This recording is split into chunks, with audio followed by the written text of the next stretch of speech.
An interview with Michael Cohen at Kfar Anasi on the 10th of the 4th, 1983.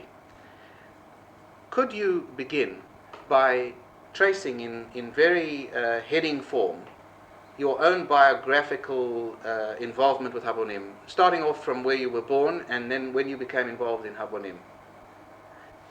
Tell your aliyah, that is, just in heading form. Well, I was born in Glasgow and grew up in Glasgow, grew up in a very religious family. In actual fact, founded B'nai Akiva in Glasgow. Before thinking of Habonim and before thinking of Aliyah, I joined Habonim at the age of 19. Before that, I wasn't connected. I became immediately a madrich of Vatikim in Glasgow, of the younger group of Vatikim, and then joined the Chalutzik section of the movement in Glasgow. Went to finish my studies in 1942. You studied Semitics? Studied Semitics, yes. I took my, what was in Glasgow called MA Honours, equivalent to the MA here more or less. Yes, a 4-year course of study. In Semitics, and then went to Akshara. After about 9 months in Akshara. Which Akshara was that? That's Gorzelis. Gorzelis, yeah. Shmuel and Izzy and these boys. After that, I was about 9 months there when we got married, and then I was called up. I was called up to the British Army. Spent from 43 to the end of 46 in the army. Why were you called up? Weren't agricultural workers exempt? Agricultural workers were exempt, but I was registered as a student, and having finished studied and left it, I wasn't considered an agricultural worker, and didn't even apply to be considered an agricultural worker. And so, as a natural thing, having moved from studentism to working somewhere, I was called up. Spent till 46 in the army. Luckily for me, the place where I was stationed, there was also Walter Eitan and Joe Gillis were stationed, and so we're a small Zionist group which met every week and got news of Israel and kept contact. And of course I was in contact with Akshara.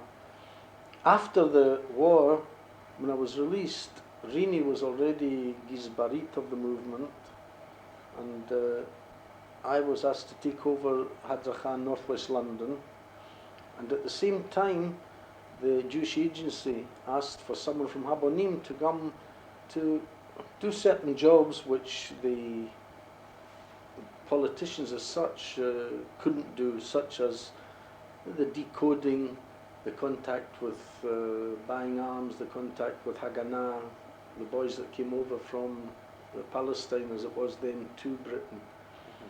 And I was sent to do that job, and at the same time I ran a Ken in London. So you became an employee of the Jewish agency in that period? Yes, yes. I was the assistant political secretary by nomenclature, with my immediate boss being Joe Linton, and the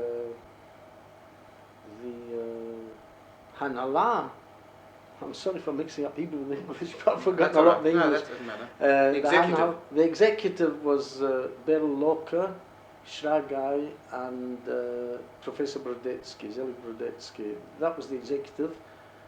Because I was the only one in the area, in the Jewish agency at the time, that knew the 3 languages which they spoke in, which was Hebrew, English, and Yiddish. I took part in the meetings to take minutes, and of course that was an interesting part.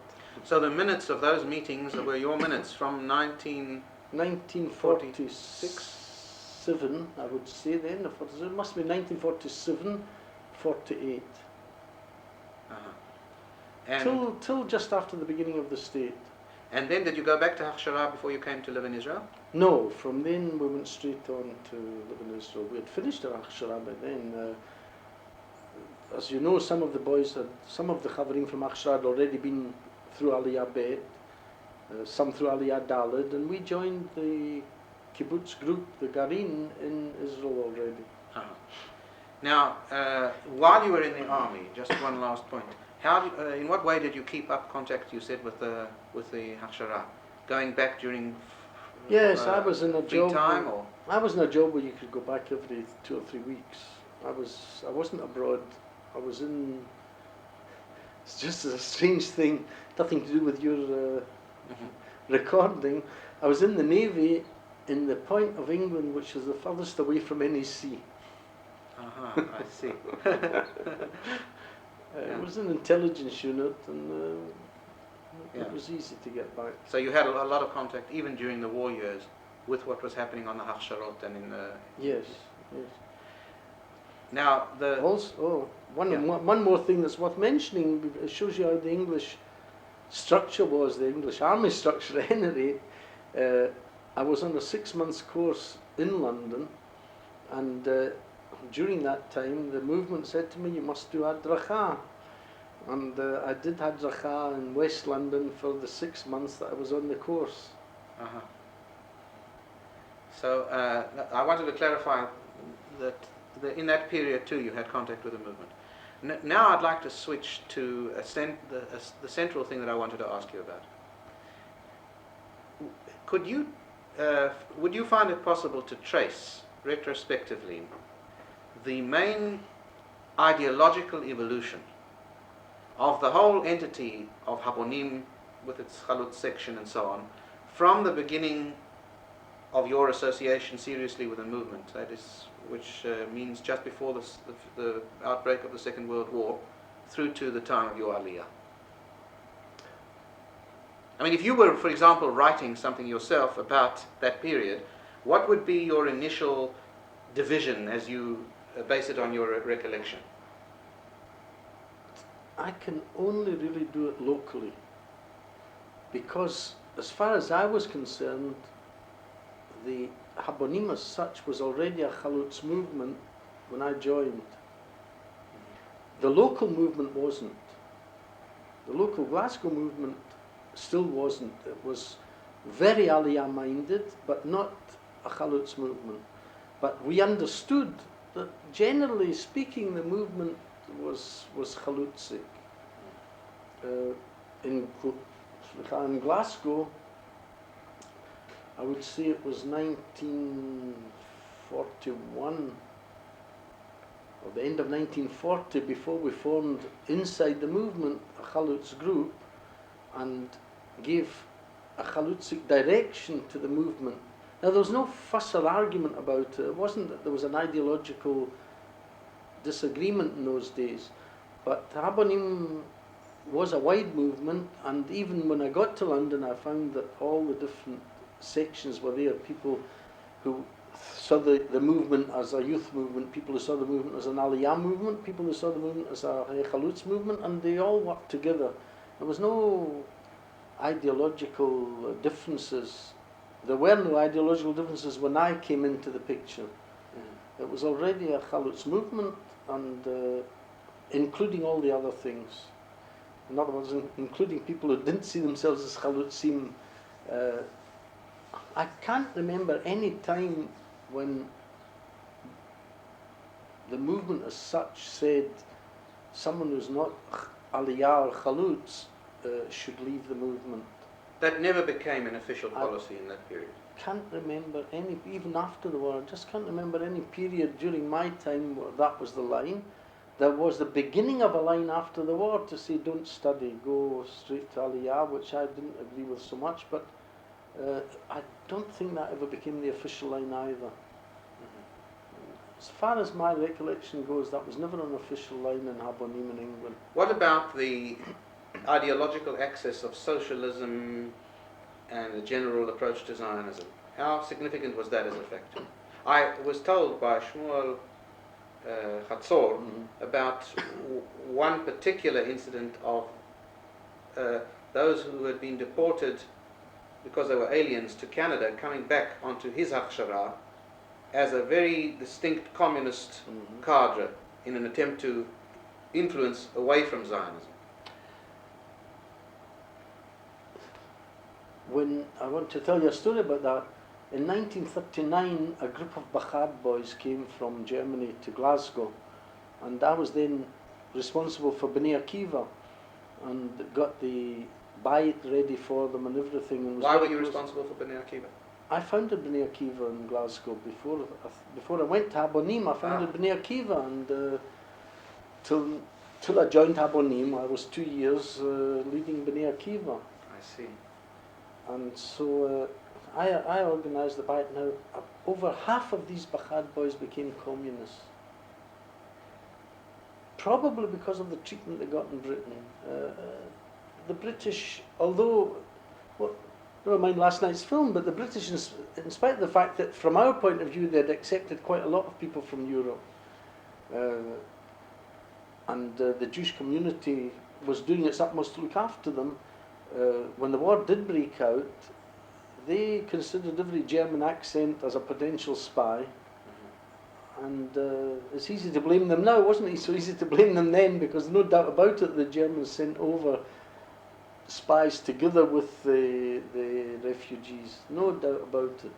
But they considered everyone, Jewish or not, and the treatment was difficult. So all of a sudden they found themselves again in barbed wire, although in much better conditions, but still in barbed wire.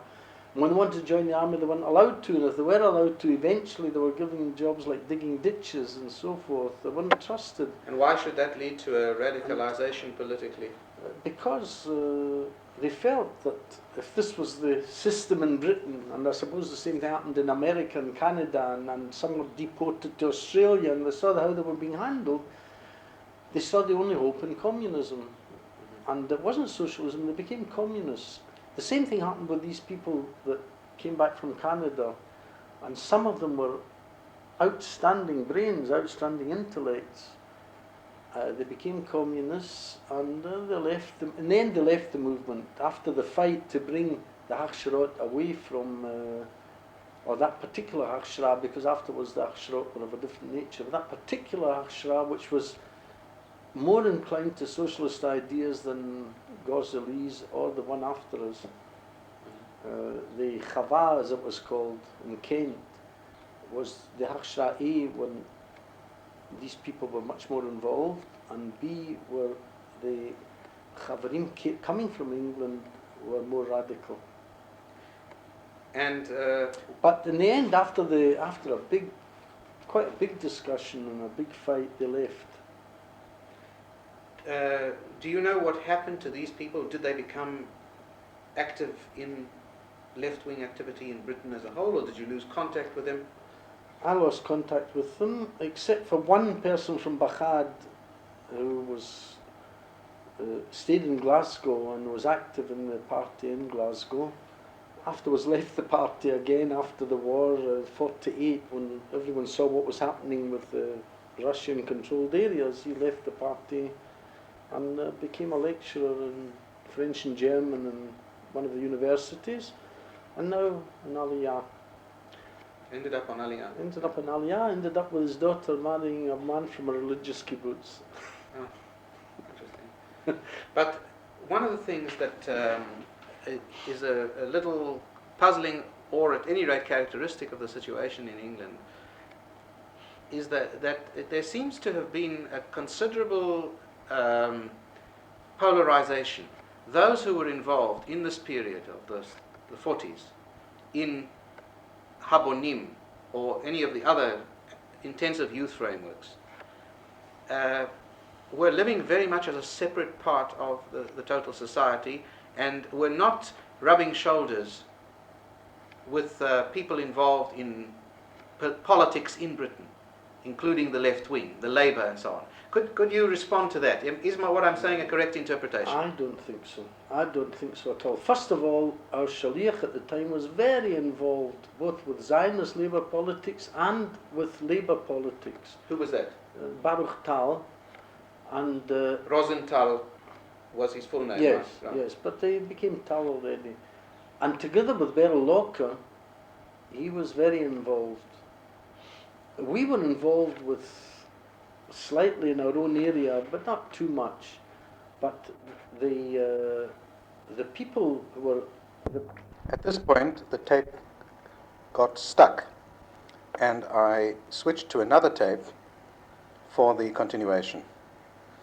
See side 1 of the tape marked Michael Cohen.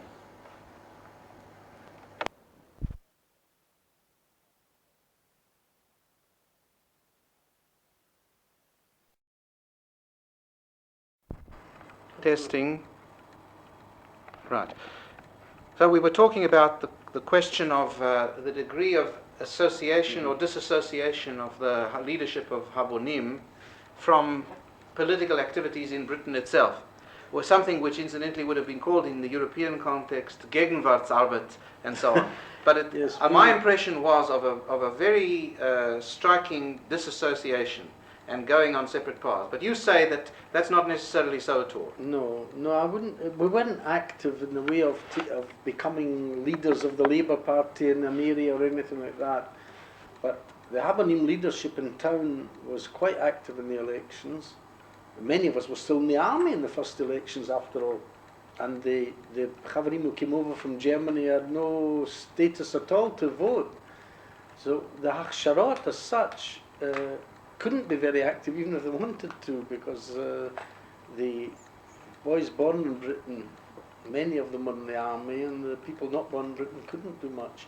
But the leadership in town was active enough, not central, but active enough in the elections. On the other hand, the support, Locker and Tal, knowing that they had the support of a movement behind them, certainly could talk in terms of Zionist politics to the Labour Party in a way which they couldn't talk if they didn't have a movement behind them. And Habonim was an officially recognised educational movement by the British government, given funds by the British government, even in Bevan's time. They were actually given some kind of subsidy or fund as a youth movement. Sure. The British government funded the Batei Habonim, the hostels. And they funded, to a very considerable degree, or? Yes, oh yes. And they funded the same way as they funded the Scouts. They funded Habonim as an educational movement. I see. Did this apply, as far as you know, to other youth movements too, or just to Habonim? I don't know. I know about Habonim. I don't know if the others even applied. I can't imagine it applying to Shomer Tza'ir, but you never know. Well, that's something worth finding out. So, you yourself, for example, personally, were you involved at election time after the war? Army. You were still in the army. Yeah. Now, as regards Jewish politics, Habonim was very much in the picture. Mogi was considered among the young leaders of the Jewish community in Britain. We took part in the Zionist congresses, and the Habonim was recognized as the youth movement, but its implications were quite wide as far as Jewish politics or Zionist politics were concerned. We met in the shuls, and we were very, very careful not to go over the borderline of rebellion against Jewish religious tradition. Our camps were kosher, officially kosher, and as much as we could make them kosher. You know, I mean, if there was any ceremony that was connected with the shul, we would get together the groups of Habonim that met in that shul and take part. All sorts of things like that, where we made sure that we kept a good contact with the Jewish community as such. And at any rate, in my own area in northwest London, we had a good contact. And even synagogues, which at the beginning when I came to them and asked to use their halls, didn't want to give it to us because they said Habonim wasn't religious and so on. We convinced them, and I think all the United synagogues, had groups in the end. And that was important, because that gave us a status inside the community which the other movements definitely didn't have. Bnei Akiva had it to an extent, but they were a very small movement in those days. Now, to focus again on the leftism and socialist ideas, what were the main internal issues that concerned the more actively intellectual elements in Habonim and Hechalutz at that time? Was it along the lines of the same issues that were being discussed in Eretz Israel, Siyabet, and the orientation to the Soviet Union and things like that? Was there a Trotskyist influence at all at that time? There wasn't a Trotskyist influence, but there was a Trotskyist small section of Chavarim who claimed that they were Trotskyists. That was even during the war.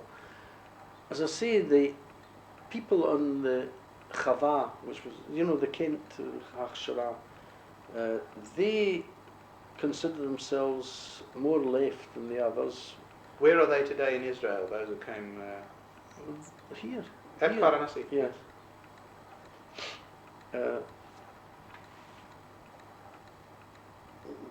And a lot of people who didn't come to Israel and didn't come to, not so much didn't come to kibbutz, but didn't come to Israel, were leftists. Were much more radical leftists than, say, in Gorzelis or in Latin, the other Hachsharot. Why? I'm not sure why. It might be that we came in later to the movement. We came from a more middle-class section of the community. The Chava was made up a lot of London, Manchester people. Many of them had left school at 14. Many of them, whose fathers were tailors and so on, and not bosses, didn't own their own shops. When it came to Gorzelis, I think our parents were more middle class. More of us had studied. More of us had finished Bagrut in school. And I think we were much more careful about in our analysis. If I take my own story, I had a brother-in-law who was in the party. My sister and brother-in-law were in the party. And I was very close. In the Communist Party? Yeah. There's only one party. And I was very close. But I would never join. At the beginning of the war, the first week or so, in the first flush of the war, the Communist Party in Britain supported the war. Then, when Russia came out strongly against it, as a result of the Molotov agreement, they all of a sudden came out against the war. And that I couldn't take. And that broke me with them completely. Then I just stopped being interested in that side. Although my brother-in-law stayed on for a long time, but I think that was a story which might have gone through a lot of the people in the younger Hachsharot. They weren't necessarily younger people, but the younger Hachsharot. We were much more in the middle way of labour and much less in the extreme side. Now, the Shaliach had a big effect on that. He had a lot of very vehement discussions with the people in the Kent Hachshara about radicalism. He himself was a member of kibbutz, Artzi kibbutz, and he left the kibbutz movement and left his own kibbutz because of the split between Mapai and Mapam, and because of the Russian element in kibbutz Artzi, which was then very strong. And so he gave us a more middle of the way line, and it was more in agreement with for us. I don't remember any real discussion ever in England about joining Siyabet or anything like that. What there was, somewhere around the beginning of the war, a small group left Habonim to form Shomerat Sa'ir because of this. And they left. And they became a Shomerat Sa'ir. And they became a Shomerat Sa'ir. It remained a small movement. One of them wrote a letter saying, "I'm leaving your movement, which will become part of the rubbish heap of the Second International." That was the terminology of the day. Yeah. is Yisrael Elman, who's at kibbutz Yasur. I remember him slightly from Part of Manchester. that? He's from Manchester, yes. He's probably He's part part of it. part of that, I You think. should have asked Gershi about that. He would know more. Oh, well, I I'm didn't. seeing Gershi this afternoon. I didn't know him very well, Yes. but I remember the name. He was part of it. Yeah. There was Yaakov Morris, who afterwards became, what was it, minister in Australia or something. Yes, ambassador in Australia. Irishman. And one or two others. One became a journalist afterwards. Also joined Jasur, Jack, someone or other. Of him I haven't heard. Yeah, so that would, they probably fall into that category. And they left. They stayed for a few months to try and convince. It didn't go. Habanim was very careful to keep within the bounds of the Jewish community, and I think it paid off. In those days, at any rate, it paid off, because although most of the Jewish community wasn't really Labour, they weren't really conservatives either. Right. And because we knew how to keep within the framework and not go too far away, and we knew how to keep within the framework of the Zionist organisation and not try and make revolutions, I think it paid off. Now I'd like to ask a question relating to, particularly to the contact that you had in the years in which you worked also for the Jewish Agency with the leading personalities in the senior Zionist world of that time. I'm referring to a person like Bakstensky, to a name like Leon Simon, to Zelig Brodetsky. How would you describe the perception that people like yourself had of that category of person? Was it one of regarding them as old-timers who were actually not true to the implications of Zionism, particularly a man like Bakstensky having come from Eretz Israel? Could you say a little about that?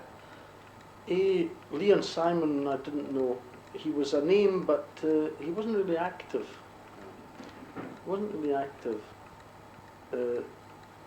The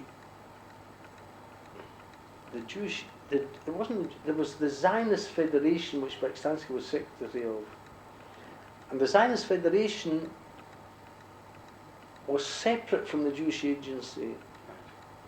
So someone like, he was clerk of the Knesset, Rossetti, and Levenberg, who edited the Zionist Review. Levenberg I knew well, but no, Rossetti, and there was another Englishman who came in Aliyah. I'm not talking about Beryl Cherrick, who was in Habonim itself, and so was one of us, although there was a certain snobbishness among the Chalutz group about people like Beryl who weren't going to go to kibbutz, and it was clear they weren't going to go. But there was, what's his name? He became, I think, something to do with Hadassah, the public relations. Oh, I man know of exactly Hadassah. who you're referring to. I'll remember. I know who you mean. Now, they were the Zionist Federation doing propaganda. We were the political group of the Jewish Agency. We had a lot of contact, and it was a good contact. The leaders of the day, Beryl Locker was definitely the figurehead in England in those days, for us at any rate. Yes, he was. And for all the, I think for the youth as such, more than Brodetsky or Schrager. Because he was the contact man really of Labour in Eretz Israel. He was the contact man of Labour, and he was a bigger personality from point of view of also maybe he was a bigger personality because when Ben Gurion or Sharet came to England, they came to him, and so we saw in him a bigger personality. My recollection in the meetings that the executive had was that he was also the leading personality in the political structure there in the executive. More than Brodetsky. Yes, Brodetsky was a Jewish leader, but he wasn't a politician. He wasn't a politician. He was a very nice man, very clever man, but definitely not a clever politician. And both Schrager and Locker, maybe because they didn't have the same feeling towards England, because Brzezinski, after all, was a professor and was very much within the English establishment. Maybe because of that, they could take tougher lines. Now, in no way did we see any of them as being out of date or non-Zionist or anything like that. I can't remember ever in Habonim having this. We were snobbish about being Chalutzim or being Aliyah minded, but I can't remember ever coming to a real confrontation about it. During the time I was in Habonim, I can't remember a real confrontation saying, you're out because you're not thinking of going to Israel and I'm in because I am. This is a very interesting point about the ideological nature of Zionism on the question of personal aliyah, aliyah as an imperative, in the pre-state period. That precisely then, nobody was pointing a finger at people like Brodetsky or Bakstensky and saying, why aren't you going on aliyah? It wasn't an issue, isn't it so? It wasn't looked at in that way. In some cases, in Habonim it wasn't an issue. I mean, even among ourselves, even with people like, trying to think, people who when you weren't really considering aliyah, there was never a confrontation saying you're not suited to be in Habonim because you're not thinking of aliyah. The education was very strongly towards kibbutz, very strongly towards aliyah, but we always managed to keep away from a direct confrontation, direct individual confrontation about it. And a person like Bakstensky, was he regarded favorably? Was there never a situation in which the feeling was that people like Brodetsky or Bakstensky are, through lack of understanding of the real essence of what Zionism should be about, not doing what they ought to be doing to help Hachsharot, to help Chalutziyut and so on? But they did help Hachsharot and Chalutziyut. This was the good thing about England, that the leadership of the Zionist movement helped us. They didn't oppose us. I asked you about Bakstensky. Now, Bakstensky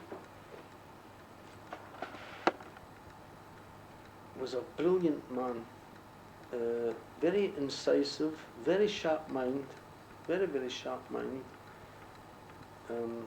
and definitely controlled the Zionist movement in Britain while it was there. No matter who was the chairman, he was in full control. Luckily for us, our Shaliach knew how to work with him, and we always got help from him. As a matter of fact, during the period that I was connected with Habonim and the agency, the youth movement never had trouble from or never had opposition, I would say, from the adult movement. Just the opposite. They were prepared not to accept us, but they were prepared to listen to us and help. They helped Hachshara. There was a group of women Zionists who were friends of the Hachsharot and came down and brought furniture and curtains for the windows and helped cook, and they really became quite involved. The women especially, they became quite involved. And apart from the local opposition of families and the local communities who opposed anyone who wanted to go in Hachshara out of a natural sentimental opposition, I would say, not because of ideological opposition, but your mother would go to someone and say, my son's going off to Hachshara and I'm being alone and he's leaving me and can't you do anything about it? And then some uncle would come along and say, this isn't the way to behave and you've got a responsibility to your family. And then the uncle would go to someone in the Zionist movement and they would say, well, look, you're better off here as a Zionist. Mm-hmm. But that wasn't a real ideological opposition like you might have found in other places. And so we never had a confrontation there. He wasn't our leader by any means because he didn't interfere with the youth movements. But he was a definite Zionist leader, not a public leader, by the way. Behind the scenes. I've never heard them give us. don't think I ever heard him give a speech. But in the executive committee, which I attended fairly often to give reports on the political side, he was definitely in control. And I think it was him that masterminded the taking over the Board of Deputies and the taking over of the schools, which happened in the end as well. He was the mastermind behind it. Brodetsky, on the other hand, for the older generation, was a fantastic public speaker, especially in Yiddish. And of course, being one of the 10 people who understood Einstein, so they said he was one of the 10 people in the world that understood what Einstein was talking about, and being known as a professor, a very well-known professor in England as such, this gave the Jews, the older people who still spoke Yiddish and so on, this gave them a fantastic pride in him. And he had a tremendous influence from that point of view. As I say, I didn't think, my impression of him wasn't that he was a very good political brain, but he had a big influence and he was a very, very good speaker in Yiddish. I don't remember hearing him in English, but in Yiddish. Berlocher also was a Yiddishist, and he was a very good speaker in Yiddish, again, full of anecdotes, full of surprises, and a good crowd collector. But he was also a political brain. Although when he came back to Israel, he faded away. But from the point of view of representing Israel to the British Labour Party, it was definitely a good political brain. Young Poale Zion was a separate entity altogether. Yes. Habonim people were not involved in that. No. They were a non-Aliyah movement. Habonim had a lot of people who were non-Aliyah, but it was an Aliyah movement. Young Poale Zion was a non-Aliyah movement, just as the FZY was a non-Aliyah movement. Obviously there was competition between Habonim, FZY, and so forth. But again, we never found them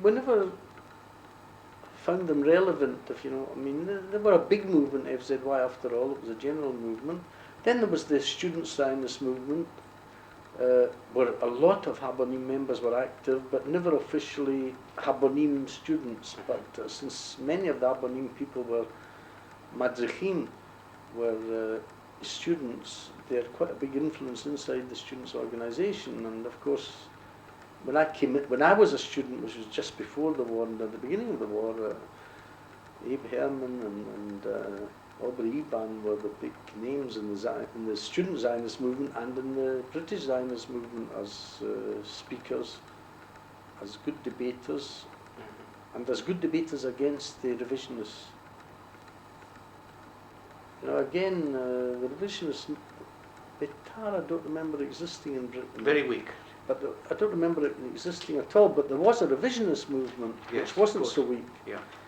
And there had a lot of public debates, and there was confrontation. The Habonim as such, again, didn't take part, but Habonim members certainly did, as either being members of the student organisation or something like that. What about anti-Semitism? Do you recall any cases where some kind of a common front occurred between people from the Hachsharot or members of Habonim and the left wing against the revival of anti-Semitic activity which took place after the war? I don't remember a revival. It didn't impinge on your activities? I don't remember a revival in Britain between 1946 Let me and remind 48. you, particularly in 47, in the wake of terrorism and the hanging of the sergeants, there was a very considerable anti-Semitic revival, mostly revivals of previous elements that had been active around the National Front and anti-Semites like Arnold Deese in the 1930s. But it may well be that this did not impinge on your lives at the time. There's a peculiar thing about the war. All the people with me in the army knew that I was a Zionist, knew that I was going to Israel. Until then there was the hanging of the sergeants. And there